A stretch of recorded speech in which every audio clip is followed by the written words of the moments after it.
Hey, rookies, and welcome back to the Rookie Farmer Podcast. If you are new here, my name is Alex Smith.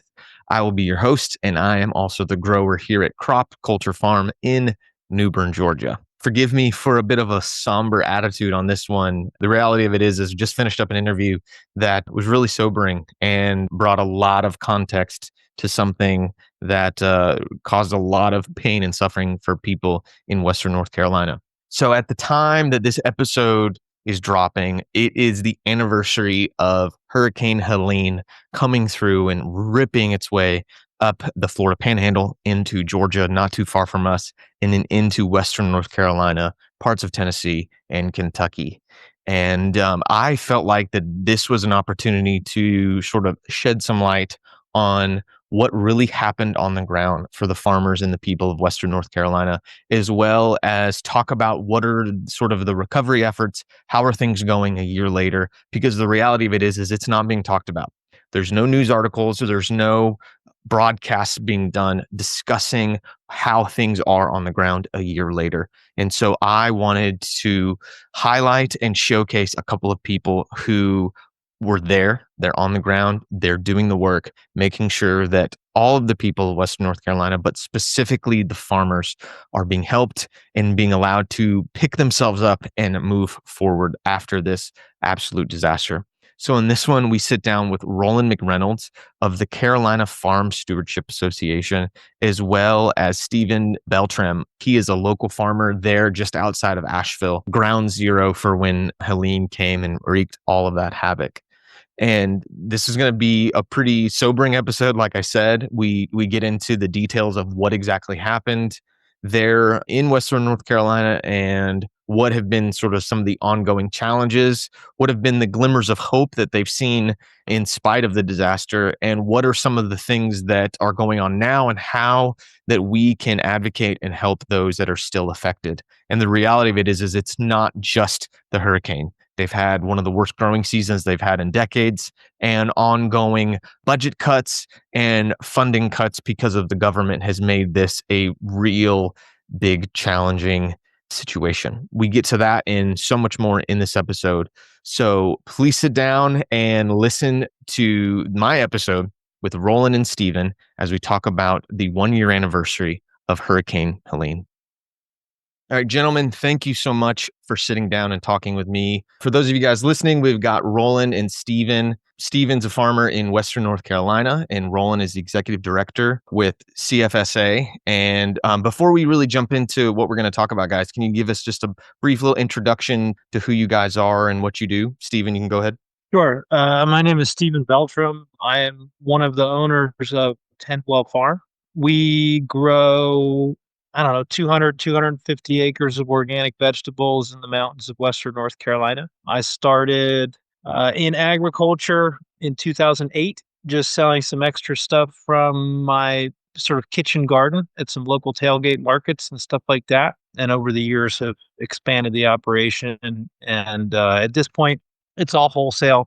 We sell to distributors and big box stores and stuff like that. So we grow tomatoes, leafy greens, peppers, and some of items like that. Cool. And certified organic. Yes, all certified organic. Awesome. Yeah. And what's how big's your production area that you're growing on? It's a couple hundred acres. Okay. So yeah. So we're in the mountains. Yeah. So what that means is, we're spread out, that means we're piecing together.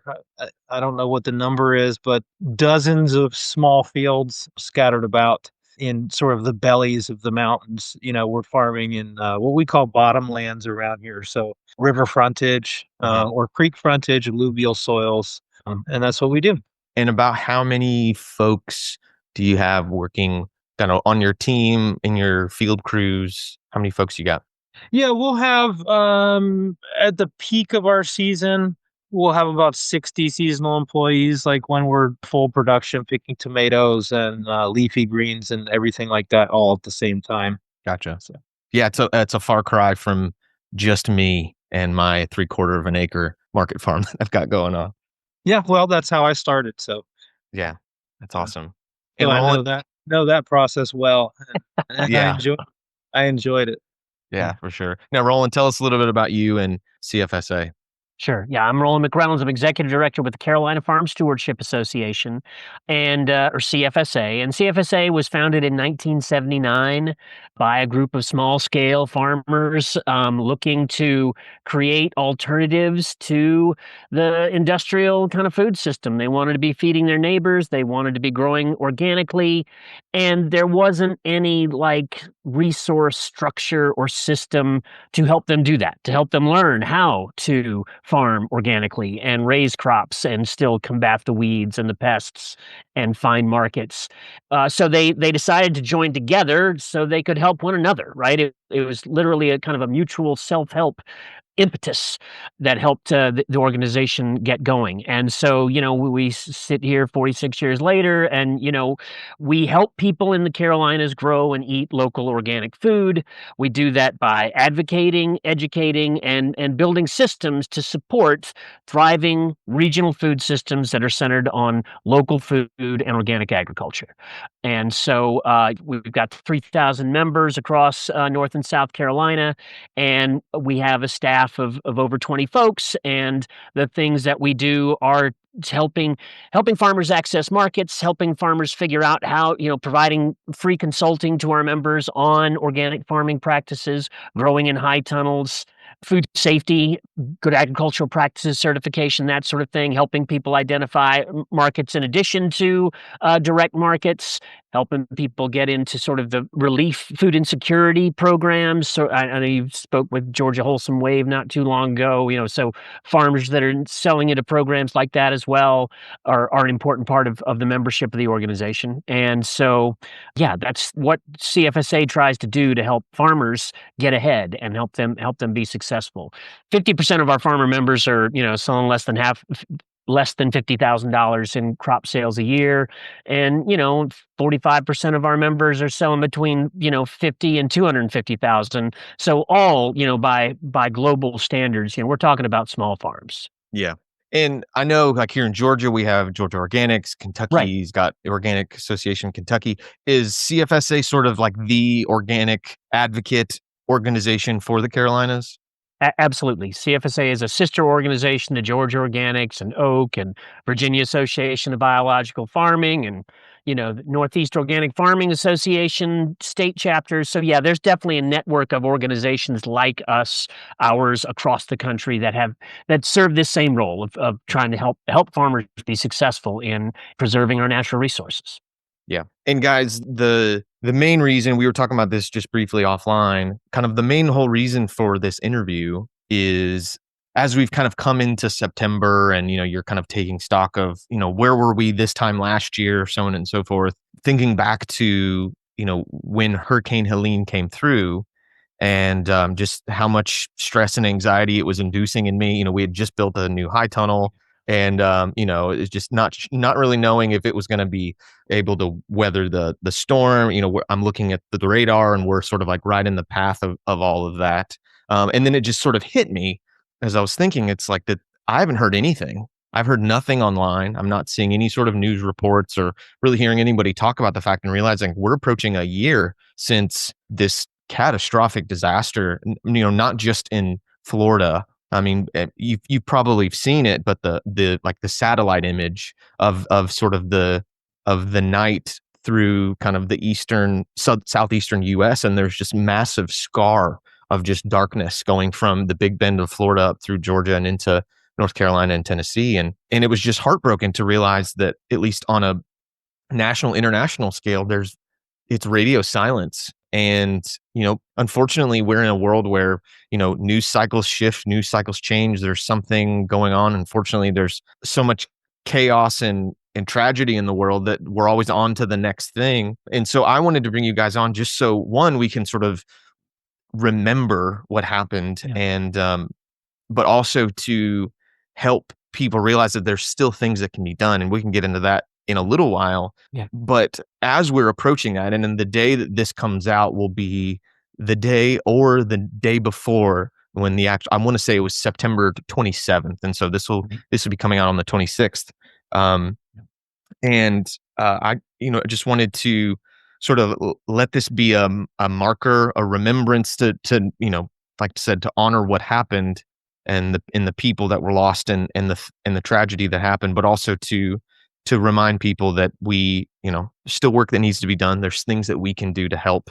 And Roland, that's a big reason why I wanted to bring you on. Obviously, when everything happened, I scrambled to try to find organizations, ways that we could support. Obviously there's the big national, international ones that you can give to help. But being a farmer myself, I felt very, very connected to those people, and seeing the Instagram videos and hearing the interviews with farmers who were swimming through fields full of water, trying to save geese, trying to save animals and all of that. And so I found you guys and was able to to help and do that, knowing that it was going to go directly to small scale farmers, small and medium sized farms that probably were being completely overlooked. And so thank you for all the work that you guys have been doing. And Stephen, Roland, whoever you want to, you can kind of bounce off of each other.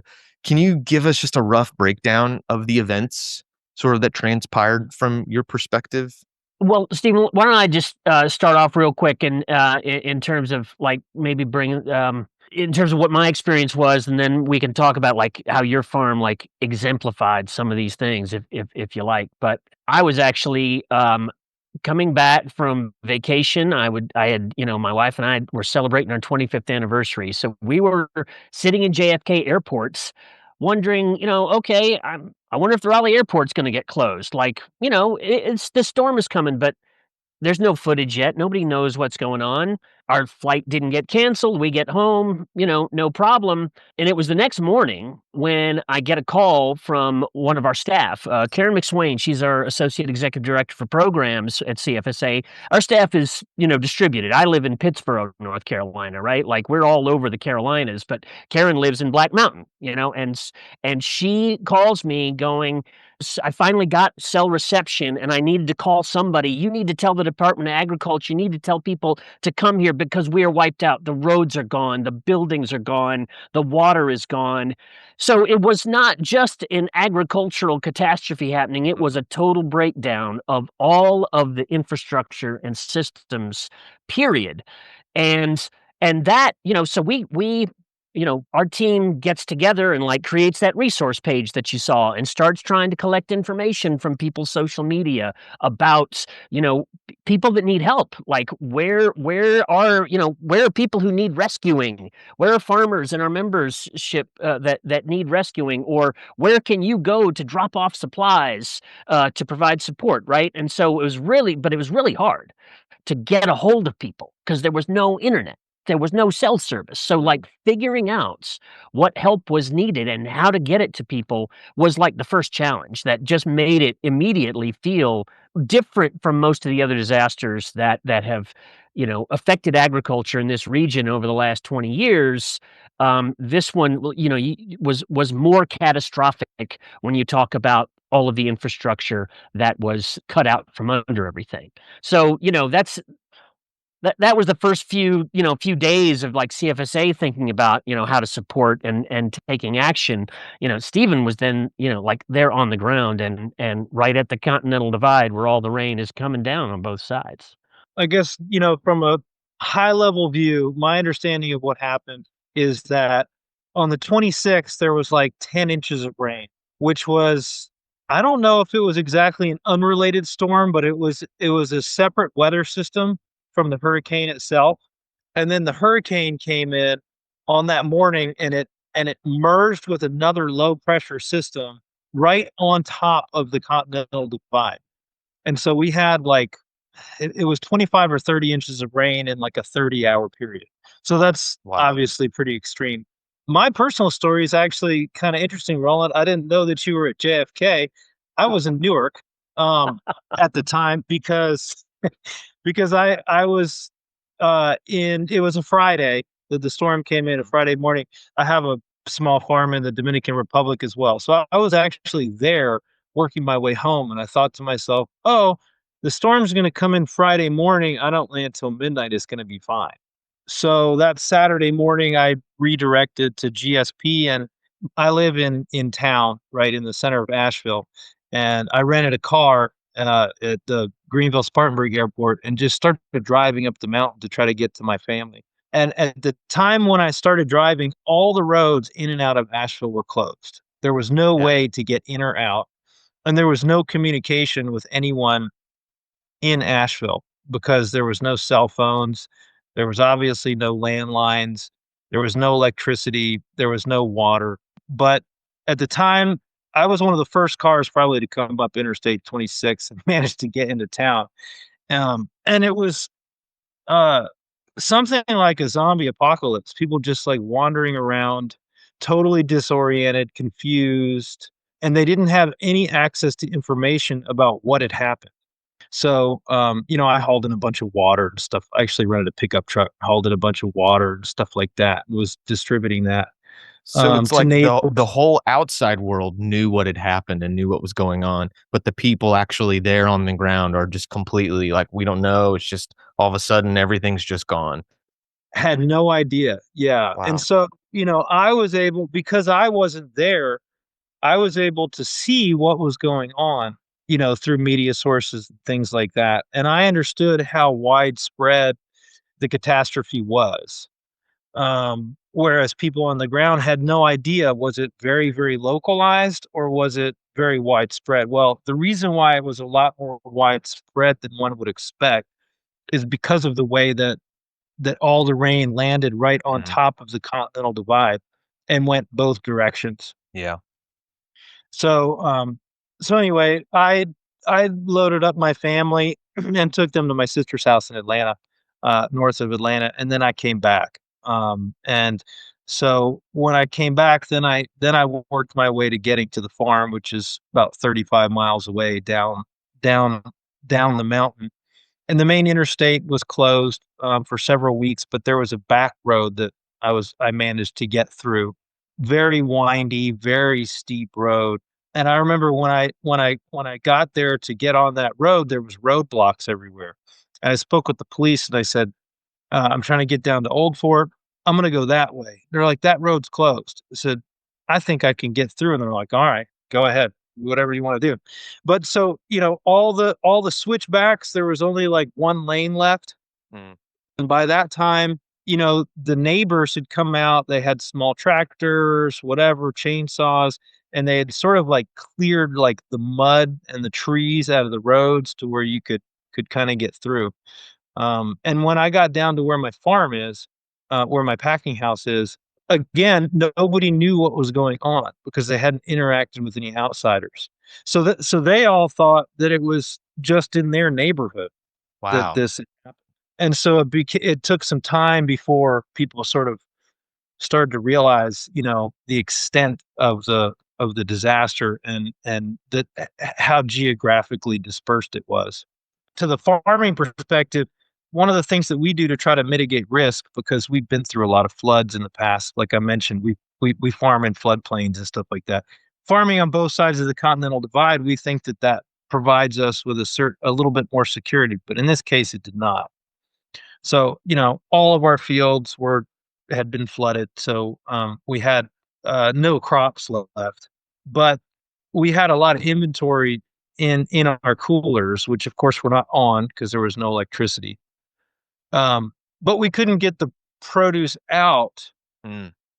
into the region very far because there was no roads or bridges. Like there was no way in or out to bring trucks and stuff like that. So what we did was we started to like we put a sign up in front of the farm. We just like invited the neighbors and invited everyone to just come. Like we had I don't know 20 or 25 pallets of tomatoes. Like we just started like distributing food, whatever we could, as fast as possible.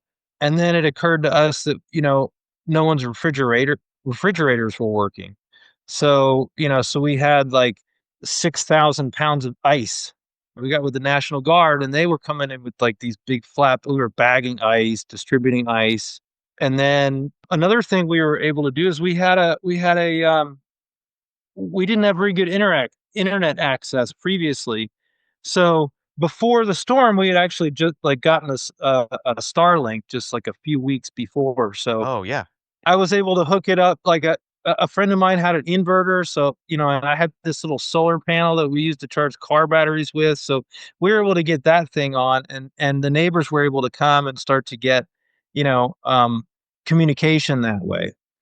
So you really became a bit of a like a central hub for like relief and communication, Yeah. and kind of distribution for the people like immediately surrounding the path. Exactly. That's what we said to ourselves. We're like, all right, like we don't have, we can't sell our produce anymore. We can't farm anymore. So let's convert this, resource that we have into like into a community resource. So that's what we did. And Um, and sort of what, so you get there and you realize that everything's gone, total loss as far as cropland is concerned.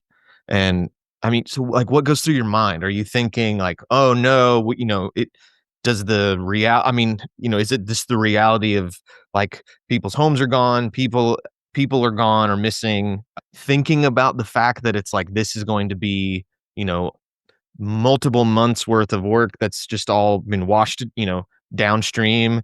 What sort of goes through your mind when you realize that everything's gone? no, like that is not what went through my mind, because it goes back to, in a moment like that, it just goes back to basics. Hmm. It's like, okay, how do we get potable water Yeah. for ourselves and for our neighbors? How do we communicate with anyone? How do we figure out transportation system? Like, it really became that simple. How do we Came about survival. yeah, how do we evacuate our, 30 H2A employees that are in a hotel in Black Mountain? Does the bus have enough diesel? Is there a way out? Like, it became like that. So, it's very moment by moment, and it's very, I don't know if simple is the right word, but it's very localized. Your mind becomes very moment by moment, basic needs. How do we meet our basic needs and the basic needs of our neighbors? And that is pretty much the way almost everyone's mindset was. Like all the neighbors, all the community, like it was incredible the way people came together. Like everything was free. You know what Yeah. I mean? Like if you had something, you gave it to your neighbor, and if your neighbor had something you needed, they gave it to you. And that's the way almost everyone was behaving. It was really incredible. Yeah. It Yeah, that community self-help and mutual support, mutual aid that was happening, all across Western North Carolina and other impacted parts of from the storm. I mean, that's like the most amazing, hopeful part of the whole story is the way that communities came together and, helped one another, like you say, survive, like do the day-to-day work of surviving, let alone thinking about the future, but like, what do I do? How do I, we have another staff person who, had it was 10-mile walk to the nearest road so they could get the hell out of town, and find potable water and electricity. It has been really amazing and inspiring to see the way a community, a large group of communities, came together. And small farmers were a really huge part of doing that because they do have machinery or tractors or equipment or maybe the Starlink. And so, we're able to be hubs and resources to their communities in a time of need in a different way than the act of producing food for them. So that still is one of the things that is most inspiring to me about about what the response has been is the way that the community came together when there wasn't government institutions available, to help.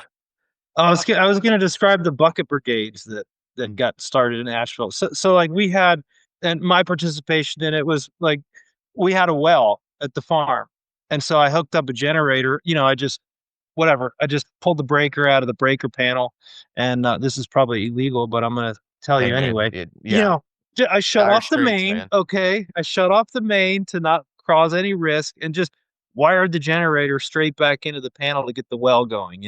And so and I had all these IBC totes and a F-350 and a flatbed trailer, and people in Asheville started collecting IBC totes. We were like arranging to have them shipped in, and volunteers were were setting these, 275-gallon totes all around town.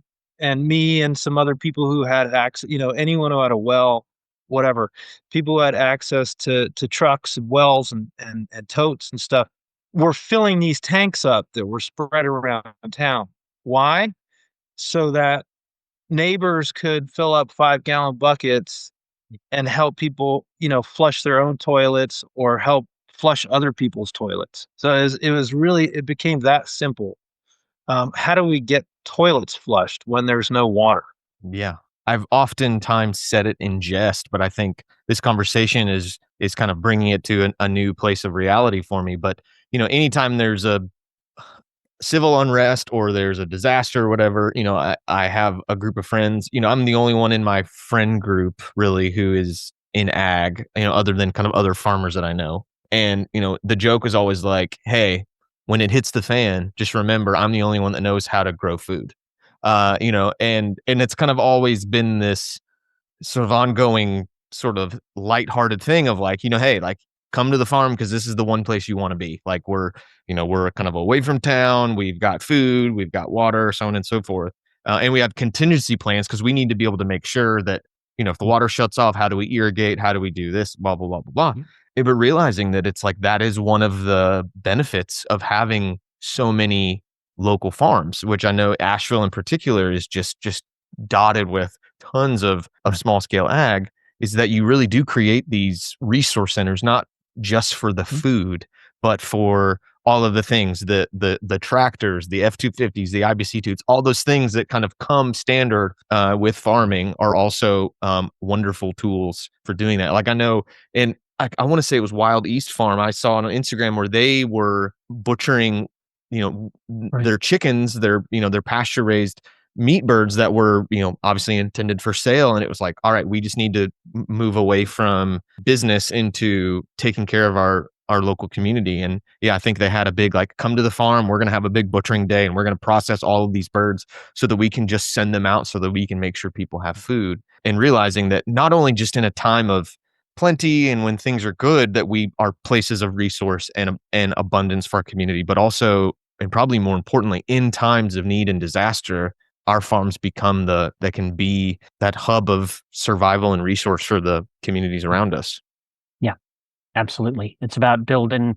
I mean, we talk about local foods and small farm systems as knitting communities together, like connecting people with the lands, with the reality of where food comes from.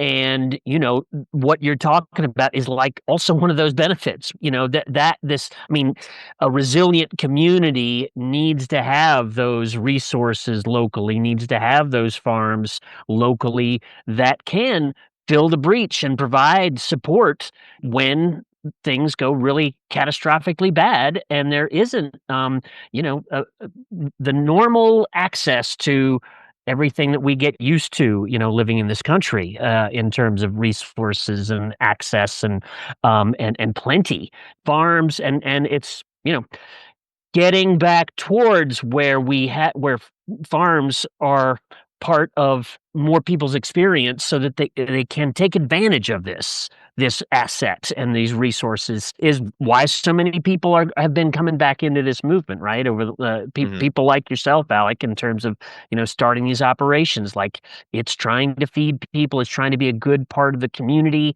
and when things get really bad, farmers are able to be there for their communities. And so obviously for the initial period of time, it's about survival. It's about just doing what we can to keep things going. At what point did things, I don't know if stabilize is the right word, but at what point did things sort of begin to shift to where you are sort of thinking about, all right, now what? What do we do now? Whether it's, the power's back on or whatever. But at what point did things sort of shift where you're starting to think about, how are we going to rework this ground? How are we going to get more things in the ground? How are we going to pick up and move forward with our farm operations and with our lives?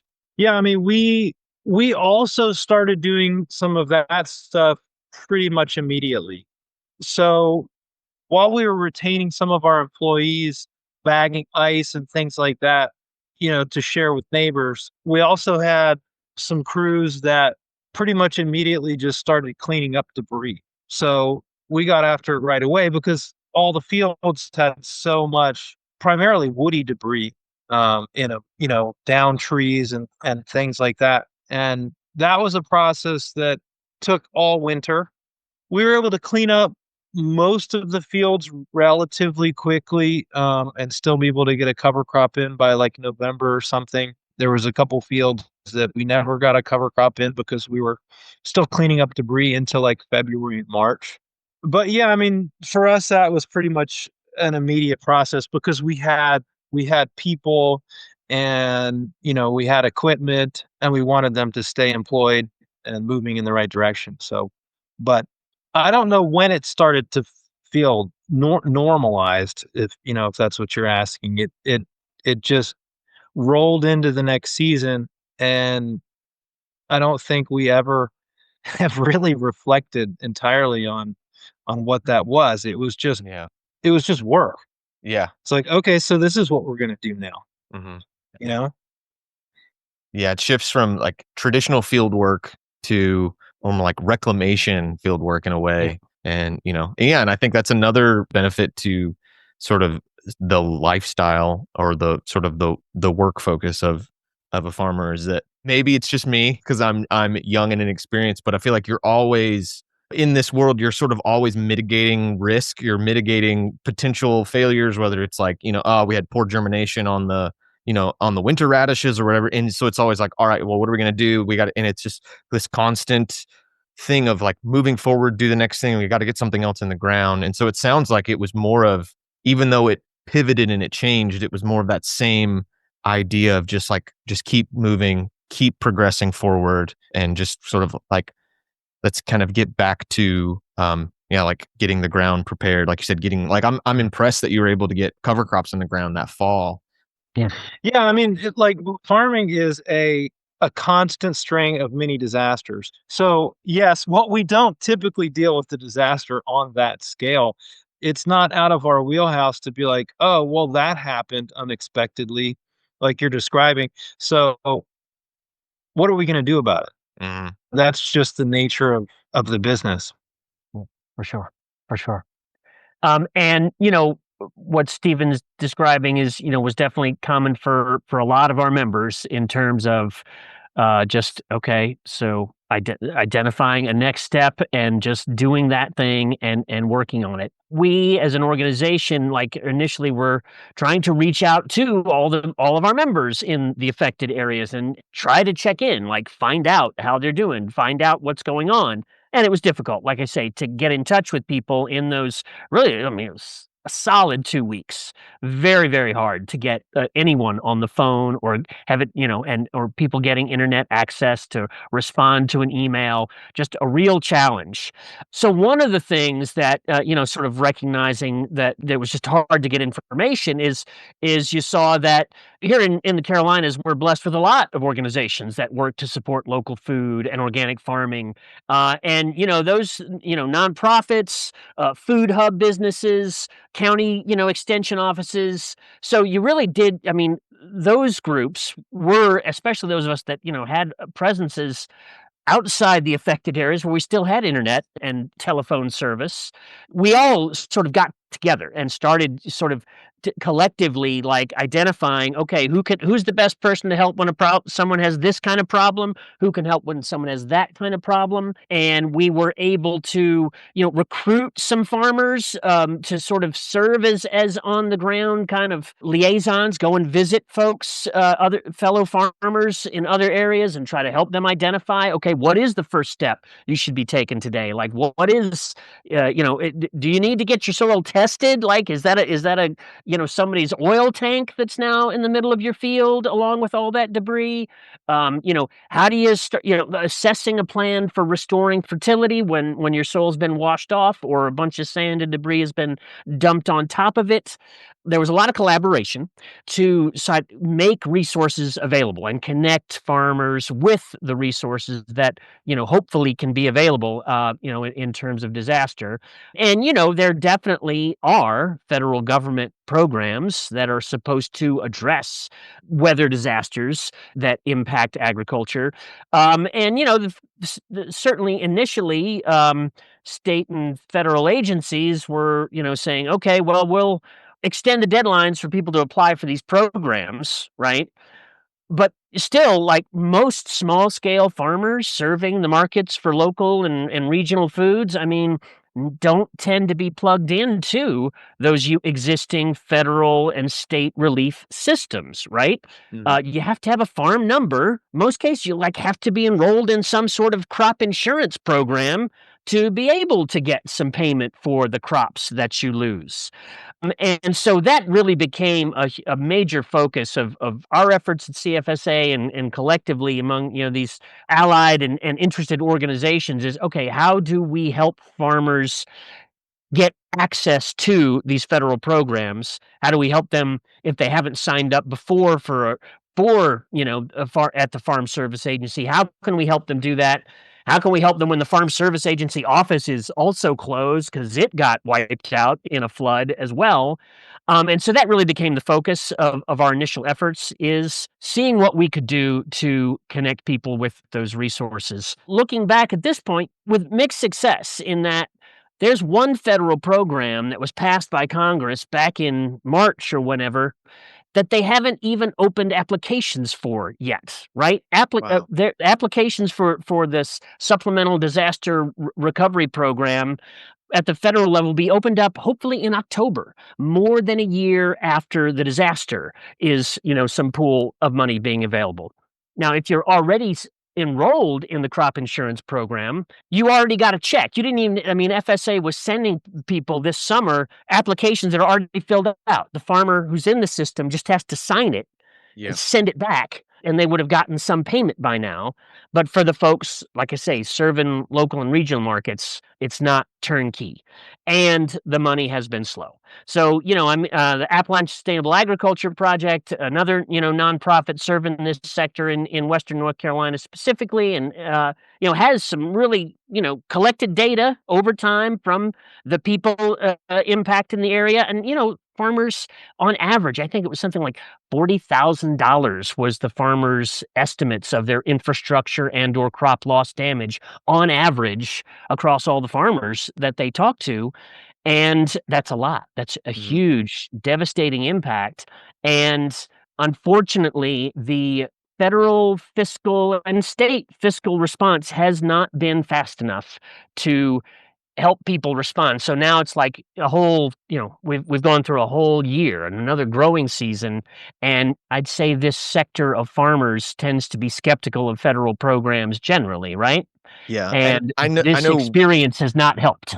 Yeah, and to touch back on the crop insurance thing, I know one issue is it's really easy to insure a 50-acre field of corn, Yeah. or soybean or whatever it may be, but to say, well, we have an acre of squash and we've got three, 100-foot beds of, Right. green beans or what, it's like, how do you, I think there are some programs that they're trying to be developed, I think in response to a lot of this sort of stuff, but it's hard for small and medium-sized farms who are very diversified, as you need to be when you're selling into local communities. It's really hard to be able to both afford and have the necessary insurances to cover losses like that.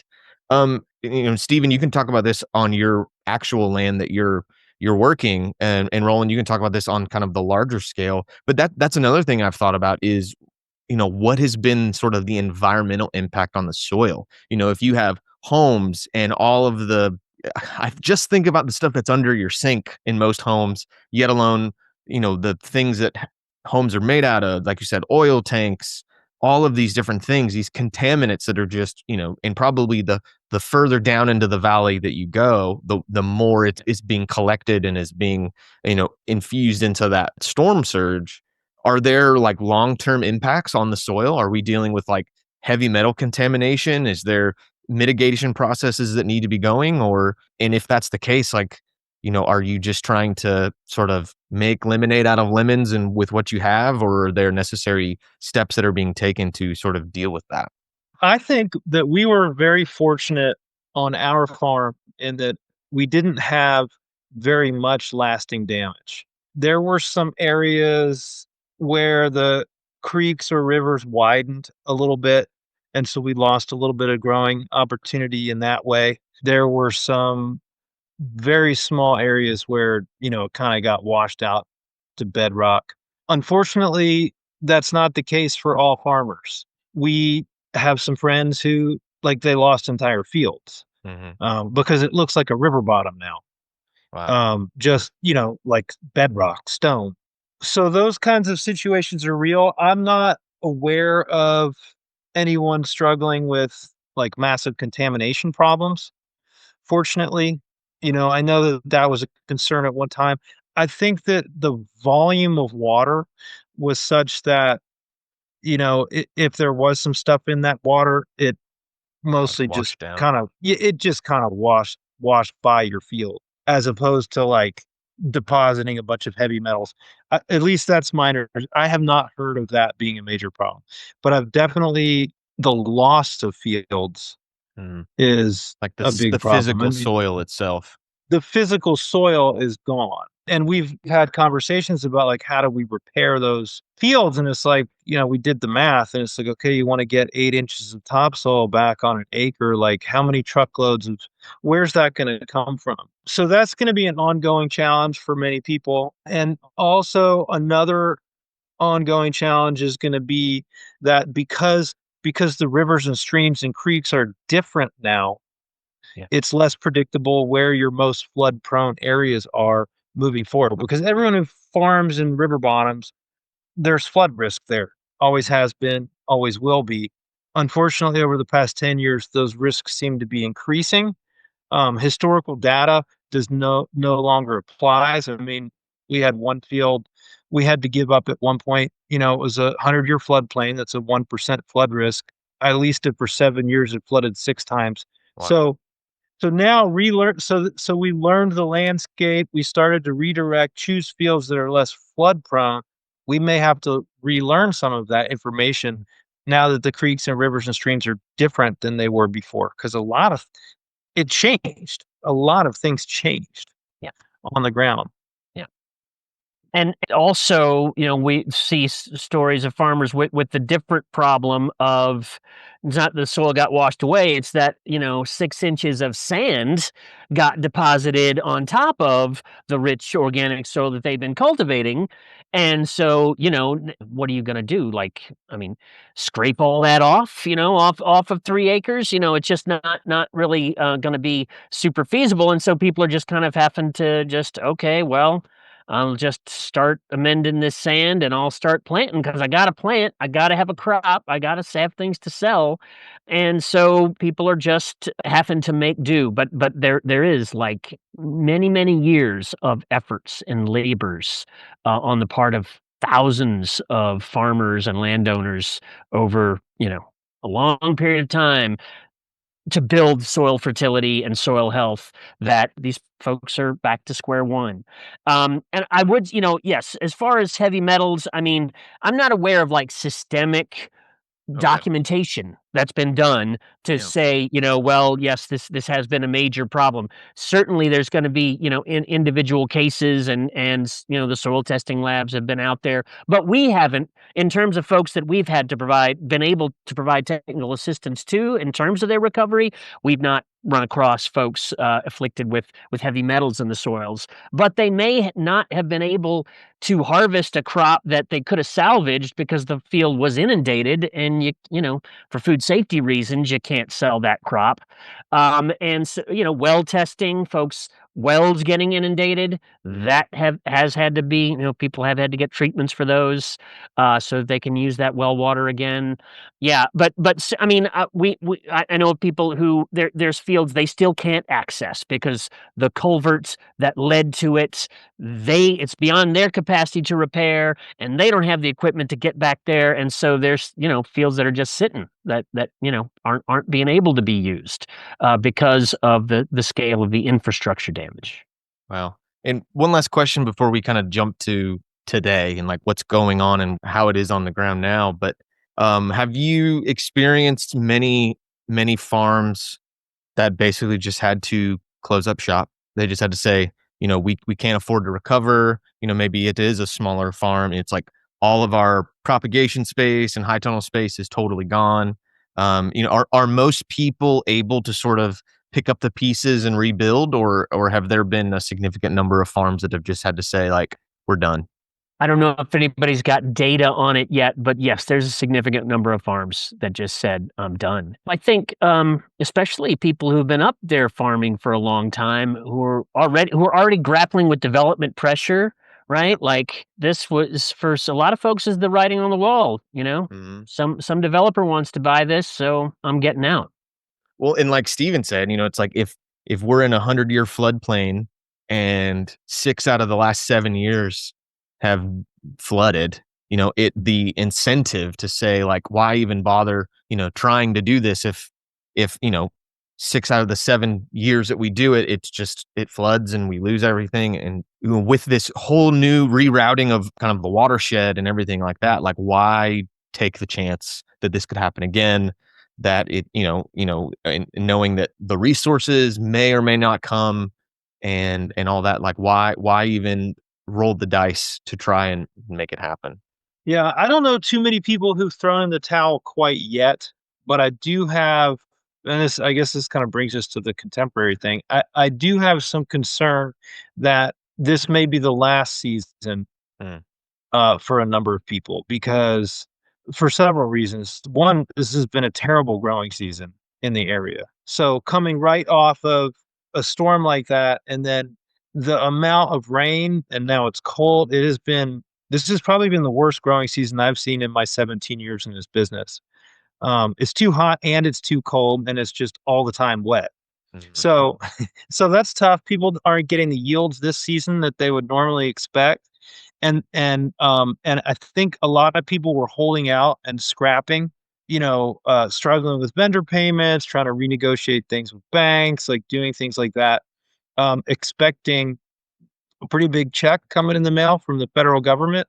And I think, like Roland mentioned earlier, I know a group of farmers got together last week to discuss the checks that they were getting because it wasn't enough mm. to make up for where they were at, and so they're frustrated and disappointed.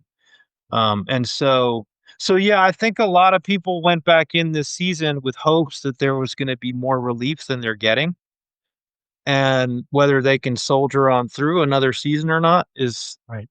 we'll just have to see. What some people are going to have to make a lot of decisions this winter about what they're going to do. Well, the good thing is, this is such a highly profitable, huge margin industry that, you're just making money hand over fist. So a tiny little check from the government, it's not that big of a deal. Obviously, I'm being completely facetious. It's For sure. an already hard industry, an already hard, business model to do. And then it would probably be devastating for someone to have as bad of a growing season as you say that Yeah. you've had in general. But then you stack that on top of what happened last year.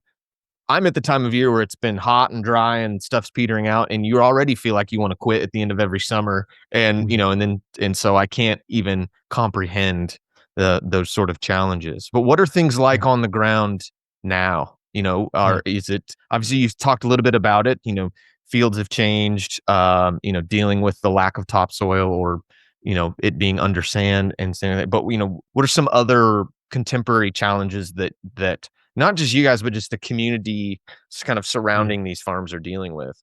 Well, I think getting the markets back is also, an obstacle. And, we work with a lot of food hubs that try to, purchase from small local farms, aggregate, distribute out.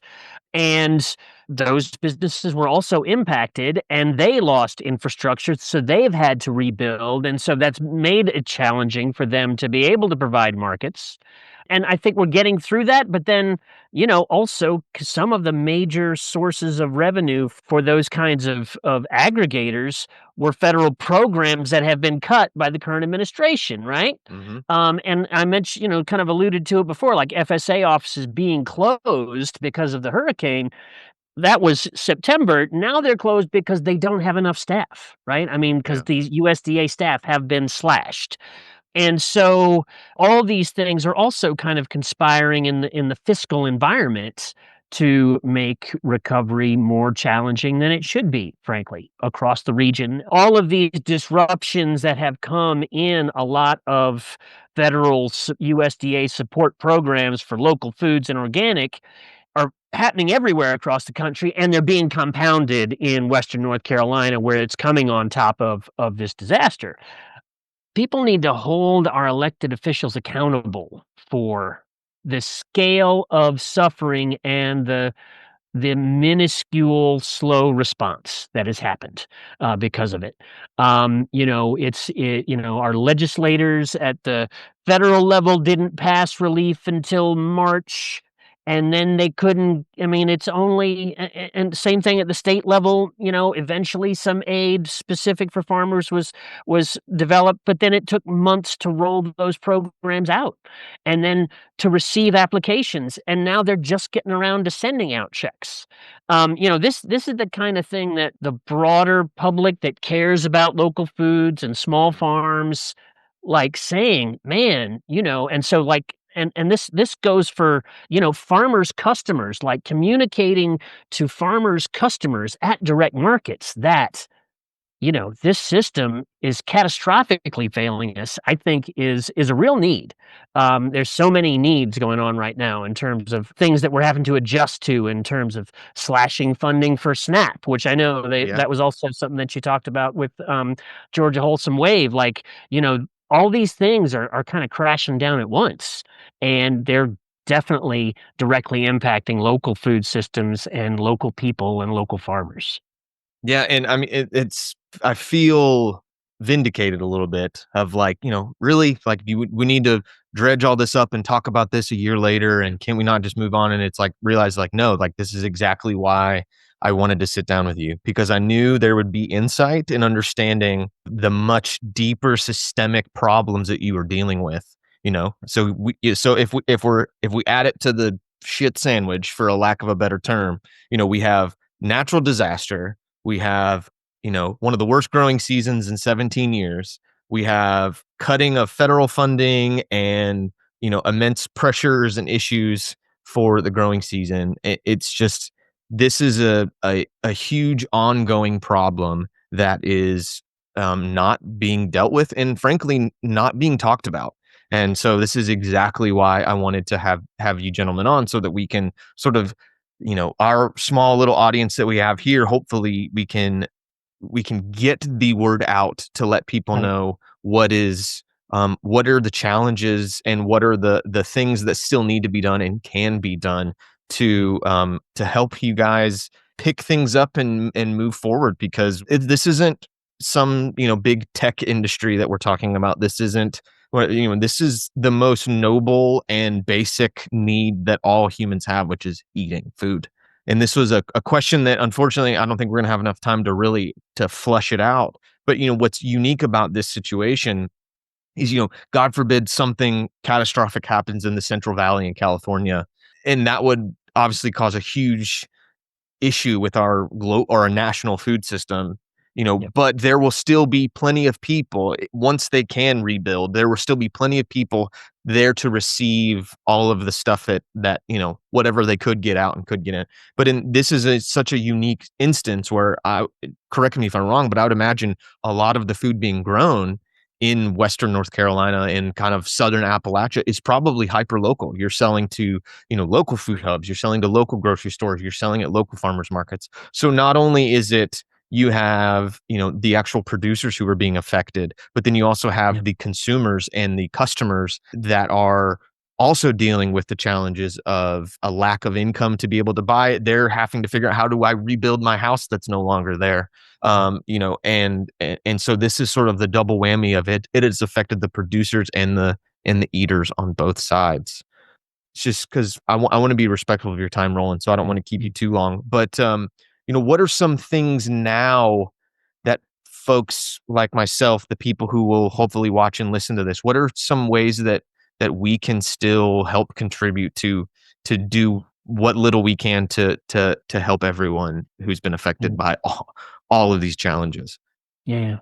I go back to holding elected officials accountable. And, it's obviously people in this region, they're going to hold our local representatives accountable. But this happened to Western North Carolina, which is one of, the country's hot spots for local food and, organic farming practices, right? Like this is like a model area for the whole country. And if it can happen here, it will happen anywhere. Anywhere in this country can suffer these same sorts of impacts as our climate goes more haywire.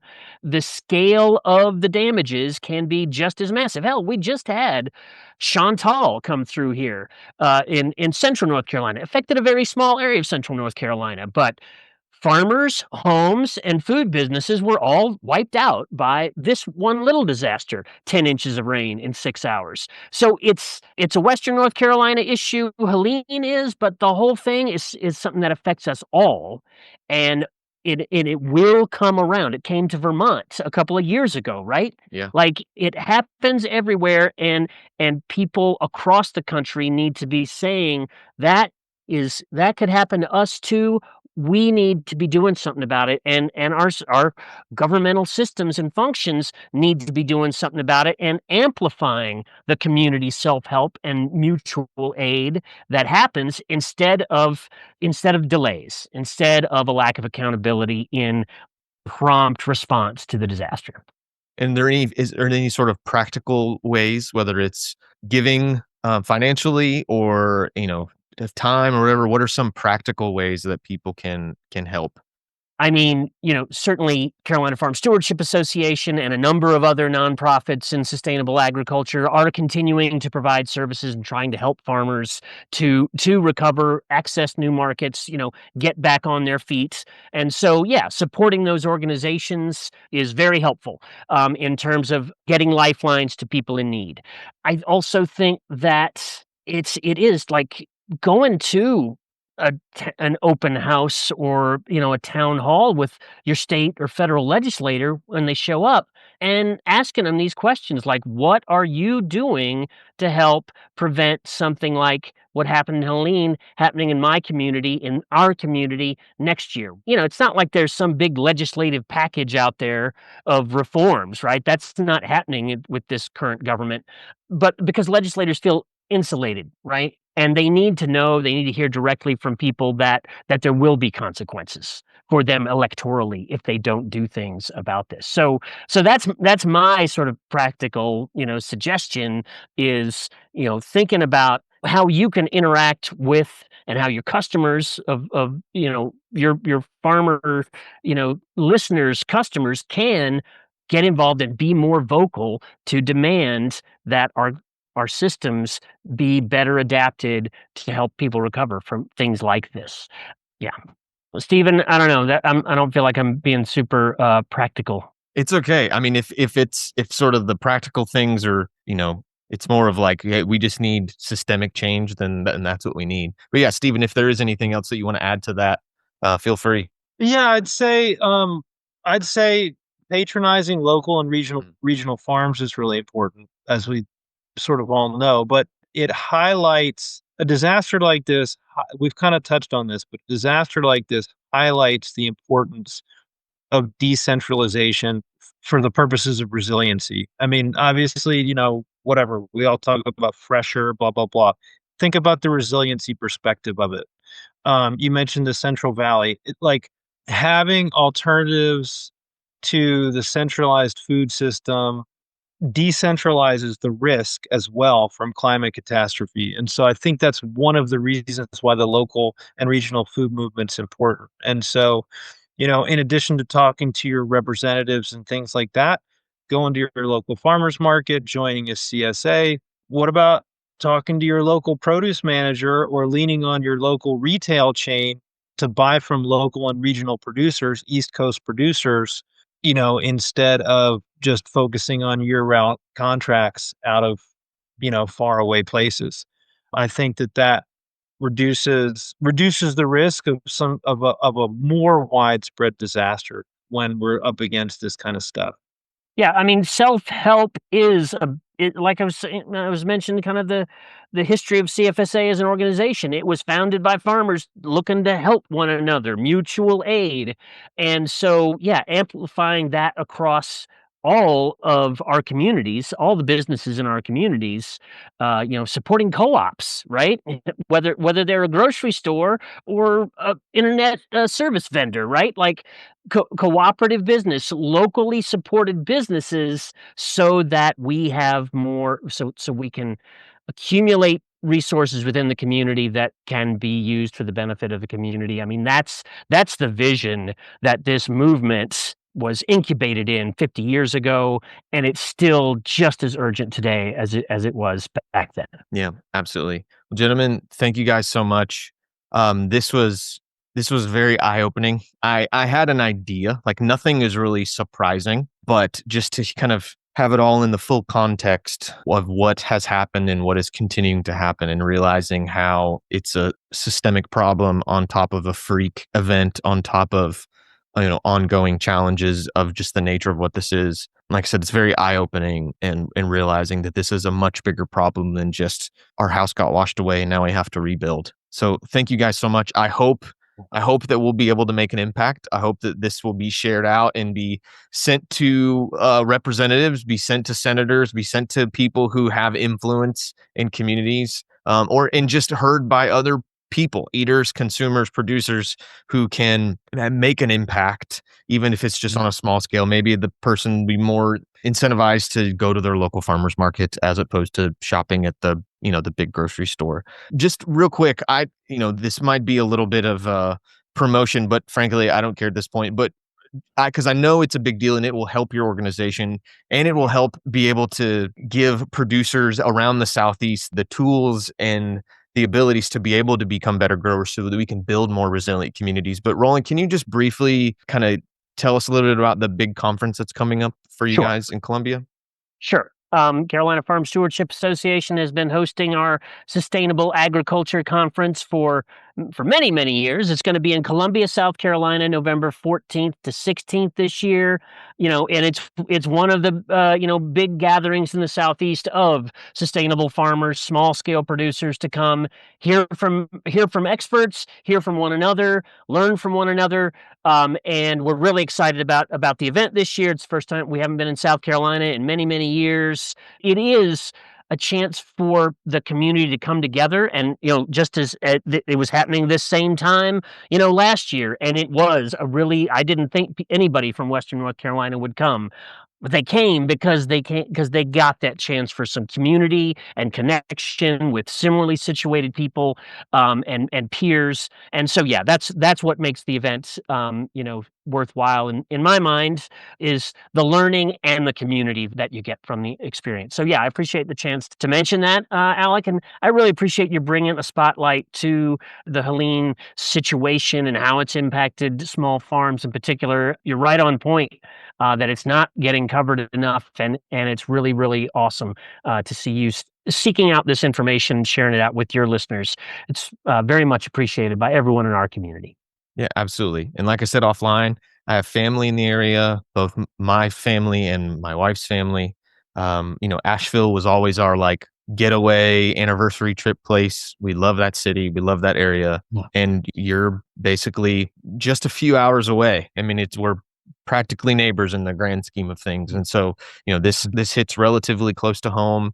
It's sobering to realize that in some ways this could have been us if the hurricane would have gone the direction that they were projecting that it went. And so it's just a very sobering reality that's like, we need to build some resiliency into our local systems here. Stephen, I'll give you the last word. Is there anything else that you want to share or say? And then after that, you can just kind of tell people if they want to follow along with what you're doing, whatever, just let everybody know. I don't know. I think we covered it all pretty well. I'm not sure that I have too much to add. I guess you can find us on our website at TendWell-farm.com. Just keep up with us. And I think there's links to social media and things like that on there. Yep. Yeah. And where can people find stuff about CFSA, Roland? CarolinaFarmStewards.org. You can find information there about registering for the annual conference that we just talked about, as well as the technical assistance and support programs and advocacy programs that we have at CFSA. Whether you want to get involved in advocacy or you want to help or you want to get involved in supporting some of our direct support programs for farmers, it's all there on our website. Awesome. Well, gentlemen, thank you very much again. And hope that we get to talk again at some point and follow up. And I wish you the best, Stephen, on the rest of your growing season. Hope that you can make the most out of it here and in the future. And Roland, thank you for taking the time to tell us about the advocacy that you guys are doing. I really appreciate it. It's a pleasure, Alec. Thanks so much. All right. Like I said at the top of all this, this was really sobering. This is a hard pill to swallow to hear just how bad it really was. And, thankfully, it sounds like that they are recovering. They're moving forward, as all farmers do, just dealing with the challenges at hand and making the most out of what they can to continue to grow food and feed their local communities. I just want to say, before we get to the preliminary things at the end of every episode, please share this episode out. Most of the time we have nice, lighthearted conversations where we're talking with farmers and we're talking to rookies and we're learning about their process and learning about the things that they're discovering through this farming journey. But every now and then I think it's important for us to have a reality check of what it's like on the ground after a natural disaster, what it's like after a horrible season, what it's like dealing with the challenges that come with the outside influences and the outside pressures of funding cuts and challenges far beyond our farm. And all I want to do is get the word out. This is not self-serving. I'm not trying to promote the podcast and tell you guys to share it for that reason. I want to get the story of Stephen and the work that Roland and the whole team over at the organization to be able to shed some light on this story that has been basically left in the dark. We've moved on, and that's not okay with me. I want to help however we can. And even though this is a small platform, it's a new show, and we don't have millions of people listening like other podcasts do, I have some platform, and I want to ensure that we can spread the message and we can try to be a piece of that hope as this region of the U.S. that is not too far from me tries to rebuild and tries to make the most out of these horrible situations. So please share this with your local representatives. Like I said before, share this with food advocates and people in your community, people who are just consumers, who are eaters. Everyone needs to know about what is going on the ground and how they can help their local communities become resilient to deal with this situation if it were to come knocking at our own doors, but also so that we can make a difference and make an impact to help the people of Western North Carolina and all of the surrounding areas. So please share this out. If you're a farmer, consider throwing this in your newsletters. You can throw the YouTube link in there or the podcast link so that people can hear about it. And please consider supporting the organizations that are making it possible to get relief and get assistance to farmers, whether it's just day-to-day issues or it's massive natural disasters. We are the tip of the spear. We're the ones that are producing. We're the ones that are making the subtle small waves in this industry. So like I said, please consider supporting what we're doing by sharing all this out. And if you also want to continue to support so that we can make other voices heard, we can make other voices known, please consider supporting our podcast. We believe in value for value. So if you're getting any value out of these interviews, if you get any value out of the content that we're bringing, please consider kicking some of that value back our way. You can make a donation through Cash App, Venmo, PayPal, and that will help create more time, create more resources for us to make more podcasts just like this one so that we can make a difference in the world of small scale agriculture. And hopefully that will make a difference in the greater world. So thank you in advance. And also, if you have any questions and you can throw that in with your donation, I will be happy to answer it on one of our Farm Vlog episodes. So thank you so much. Huge thank you to Diego and the whole team over at Modern Grower for making this possible. As always, none of this would be happening. We wouldn't be able to have a platform to be able to advocate for these stories if it wasn't for you guys giving me the opportunity to do this. So thank you so much. And if you want to support Modern Grower and you want to become a better grower yourself, please consider going over to shop.moderngrower.com and you can pick up all the tools and the landscape fabric and all of the different things that you need to become a better grower. I use these things. I've bought them with my own money. And some cases, whether it's the Jang seeder or paper pot transplanter, the Sumi Soaker, which I use every single day, the X-Wave microgreens trays that I'm absolutely loving. There's so many different pieces of kit over there at Modern Grower, and they really are some of the best tools in the industry. I've really loved using them. So you can go over to shop.moderngrower.co, or you can go in the description on this and you can click on our affiliate link, and everything that you buy through that link will give a little bit of kickback to, once again, help support the show and ensure that we can continue to make episodes like this in the future. Thank you so much. Until next time, I am your host, Alex Smith, and you've been listening to the Rookie Farmer Podcast. So blessings and peace.